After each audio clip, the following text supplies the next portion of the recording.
प्रिय विद्यार्थियों, हिंदी क्लासेज में आपका स्वागत है। हमारा विषय है क्रिया। हम प्रयोग या रचना के आधार पर क्रिया के भेद पढ़ रहे थे। आज हम प्रयोग या रचना के आधार पर क्रिया का तीसरा भेद और क्रिया का चौथा भेद पढ़ेंगे। प्रयोग या रचना के आधार पर क्रिया का तीसरा भेद है सजातीय क्रिया और चौथा भेद है संयुक्त क्रिया। इन दोनों क्रियाओं में से सबसे पहले हम पढ़ेंगे सजातीय क्रिया। सबसे पहले हम ये जानेंगे कि सजातीय क्रिया होती क्या है, सजातीय क्रिया कहते किसे हैं। तो यहाँ पर सजातीय क्रिया की परिभाषा है, वे वाक्य जिनमें कर्म और क्रिया दोनों एक ही धातु से मिलकर बने होते हैं उन्हें सजातीय क्रिया कहते हैं। एक बार फिर से पढ़ देता हूँ।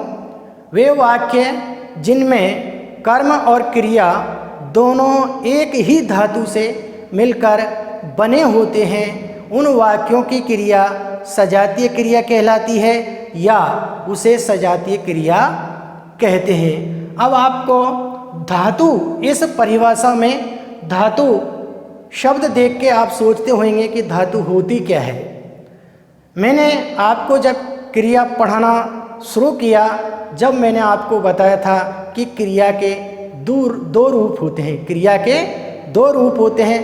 पहला है क्रिया का मूल रूप और दूसरा है क्रिया का साधारण रूप। मूल रूप क्या होता है?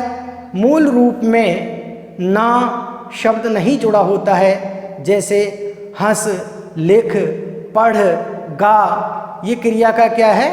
मूल रूप है। इसी को हम क्रिया के मूल रूप को ही हम धातु कहते हैं। और क्रिया का साधारण रूप, क्रिया के साधारण रूप वो होता है क्रिया के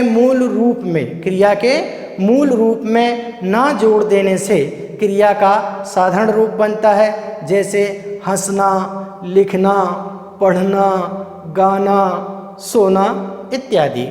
अब हम इसकी परिभाषा, सजातीय क्रिया की परिभाषा हमने पढ़ ली है और धातु का हमने मतलब समझ लिया है। अब हम सजातीय क्रिया को निम्न उदाहरणों द्वारा समझेंगे। जैसे कि पहला उदाहरण है, उसने क्या खेल खेला। उसने क्या खेल खेला। यहाँ पर खेल यहाँ पर कर्म है और खेला यहाँ पर क्रिया है। खेल यहाँ पर क्या है? कर्म है और खेला यहाँ पर क्रिया है। ये दोनों कर्म और क्रिया एक ही धातु से मिलकर बने हुए हैं। जैसे खेल, खेला, तो ये धातु होती है। जैसे हंस, गा, रो, सो, लिख, ये क्या है? क्रिया की धातु है।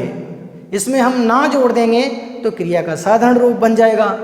तो इसमें ना शब्द जुड़ा नहीं होता है। आपको इस तरीके से क्रिया आएगी, उसने क्या खेल खेला।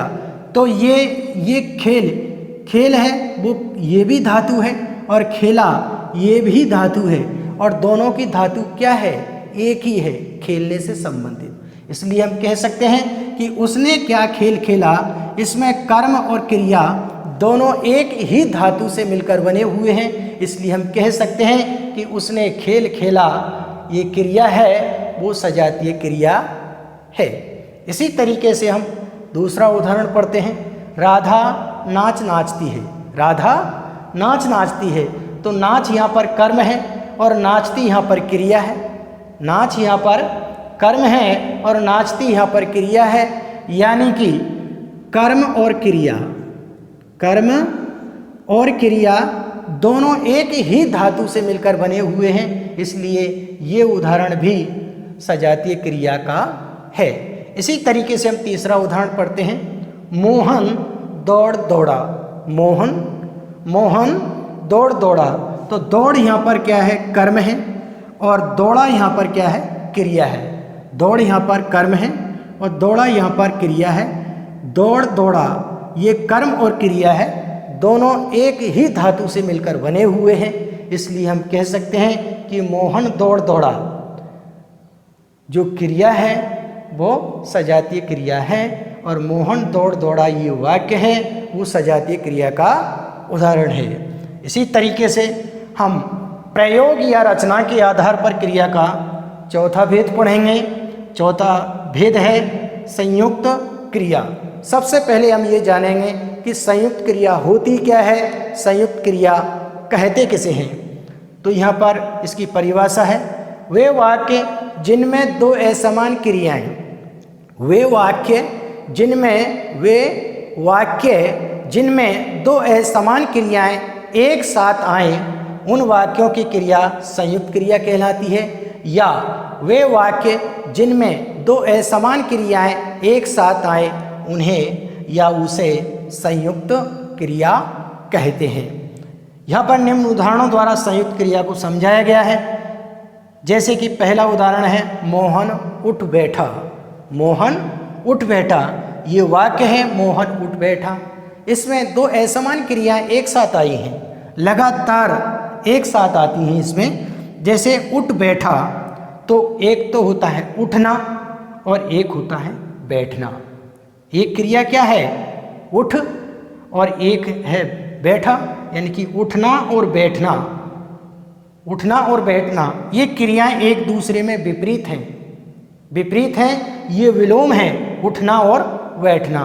तो दो ये उठना और ये बैठना दोनों समान क्रियाएं नहीं हैं, अलग अलग क्रिया हैं और एक साथ आई हैं। इसलिए हम कह सकते हैं कि मोहन उठ बैठा ये वाक्य है वो संयुक्त क्रिया का उदाहरण है और उठ बैठा ये क्रिया है वो संयुक्त क्रिया है। इसी तरीके से हम दूसरा उदाहरण पढ़ेंगे, गंगाराम चल वसा।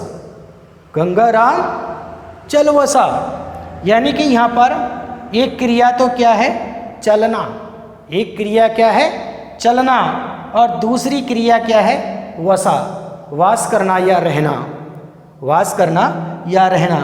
तो ये भी क्रियाएं एक दूसरे के विपरीत हैं, दोनों असमान हैं और एक साथ आई हैं। यहाँ पर चलना और यहाँ पर वास करना या रहना, जिसे इंग्लिश में लिव कहते हैं।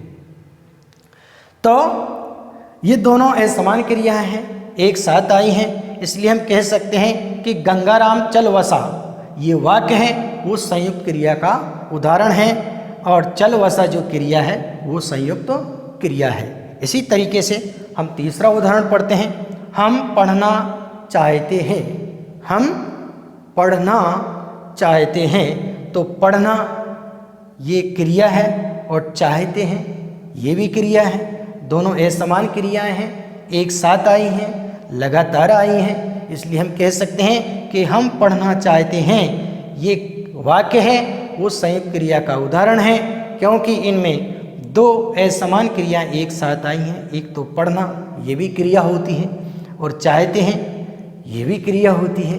तो पढ़ना और चाहते हैं या चाहना ये दोनों असमान क्रिया हैं। इसलिए हम कह सकते हैं कि हम पढ़ना चाहते हैं ये वाक्य संयुक्त क्रिया का उदाहरण है और हम पढ़ना चाहते हैं, पढ़ना चाहते हैं ये क्रिया है वो संयुक्त क्रिया है। इस तरीके से आज हमने प्रयोग या रचना के आधार पर क्रियाओं के दो भेद, सजातीय क्रिया और संयुक्त क्रिया, इनका विधिवत रूप से विस्तार पूर्वक अध्ययन कर लिया है।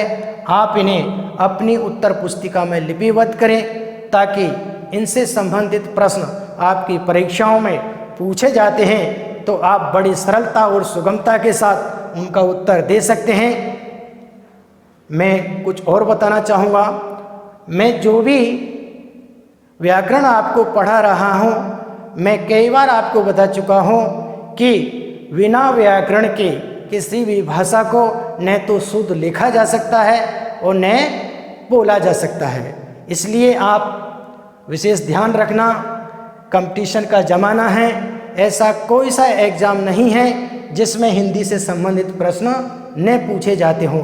उच्च कक्षाओं में आपको इस व्याकरण की ज़रूरत पड़ेगी। आप इन्हें अच्छे तरीके से पढ़ें और अपनी उत्तर पुस्तिका में लिपिबद्ध करें। आज के लिए इतना ही, शेष कल पढ़ेंगे। Thank you.